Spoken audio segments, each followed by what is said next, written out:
حضور علیہ السلام نے ارشاد فرمایا کہ بندہ کہتا ہے میرا مال، اس کے مال تین ہیں۔ ایک مال وہ جو اس نے کھایا اور ضائع کر دیا، دوسرا اس کا مال وہ ہے جو اس نے پہنا اور پرانا کر دیا، اور تیسرا اس کا مال وہ ہے جو اس نے آگے بھیج دیا۔ فرمایا باقی اس کے وارثوں کا ہے، اس کا نہیں ہے۔ اس لیے ہم راہ خدا میں خرچ کرنے کا مزاج بنائیں، اس سے مال گھٹتا نہیں ہے، اس سے مال بڑھتا ہے۔ بلکہ جب راہ خدا کے اندر ہم خرچ کرتے ہیں تو ہمارا جو دوسرا مال ہے وہ بھی پاک ہو جاتا ہے۔ اللہ کے محبوب کا ایک فرمان سنیے جس کو حضرت حسن بصری رضی اللہ تعالیٰ عنہ بیان کرتے ہیں۔ فرمایا کہ اپنے مال کو، اپنے اموال کو زکوٰۃ سے پاک کرو اور اپنے مریضوں کا علاج صدقے سے کرو، اور جب مصیبتیں اور بلائیں تمہارا رخ کریں تو پھر دعا سے اور اللہ کے حضور زاری سے اللہ کی مدد چاہو۔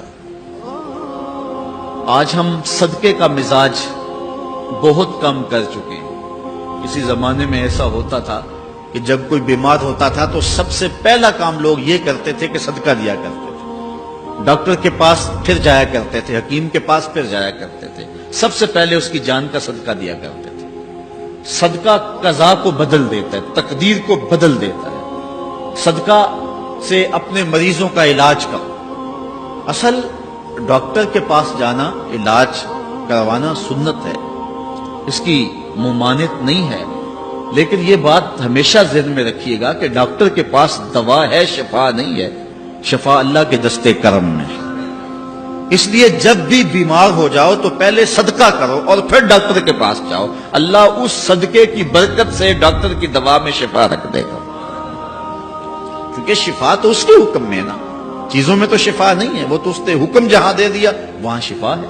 حضرت موسیٰ علیہ السلام کے پیٹ میں درد کا احساس ہوتا ہے تو کوہ طور پہ چلے گئے، کیسے جلیل القدر نبی تھے، اللہ سے ڈائریکٹ رابطے تھے، اور جا کے کہا مالک میرے پیٹ میں درد ہو رہا ہے۔ اللہ اکبر۔ گھر کے نجی معاملے بھی رب سے ڈسکس کرتے تھے، اور کوئی جو ہے وہ ایسی چیز ہوتی وہ بھی رب سے ہی عرض کرتے تھے۔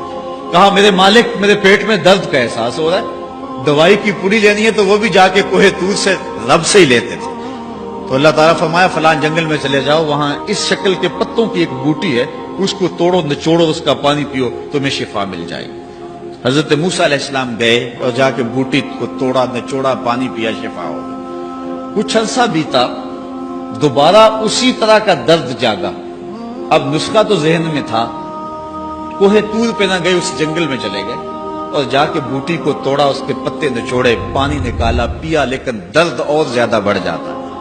پھر دوبارہ آئے کوہ طور پہ، کہا مالک میں نے اسی درد پہ دوبارہ وہی بوٹی کا پانی پیا ہے لیکن درد بڑھ گیا ہے۔ کہا موسیٰ اب جو آئے ہو کوہ طور پہ پہلے ہی آ جاتے۔ تو عرض کی مالک بوٹی بھی وہی اور درد بھی وہی۔